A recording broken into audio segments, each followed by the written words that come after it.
Prieš daugiau nei 100 metų Klaipėdos rajone Šernų miške buvo aptiktas netikėtas radinys.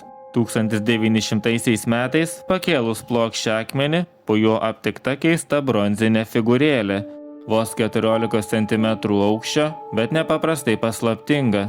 Įvaizdavo žmogaus pavidalo būtybę, tarsi atkeliavusią iš kito pasaulio.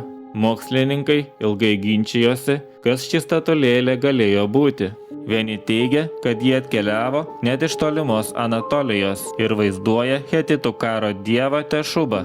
Jei tai tiesa, vadinasi bronzos amžiuje per 1000 kilometrų nusidriekė prekybos keliai, kuriais kartu su gintaru ir kitomis gėrybėmis keliavo ir dievų atvaizdai. Kiti tyrinėtojai manė kitaip. Jų nuomonė, ši figūrėlė galėjo vaizduoti kananitų dievą atkeliavusi iš šiaurės Sirijos. Esą jį galėjo pasiekti dabartinės Lietuvos teritoriją per Kaukazą senaisiais gintaro prekybos keliais. Iki Antrojo pasaulinio karo ši paslaptinga figūrėlė buvo saugoma Karaliaučiaus muziejuje. Tačiau karo sumaištyje statulėlė dingo be pėdsakų.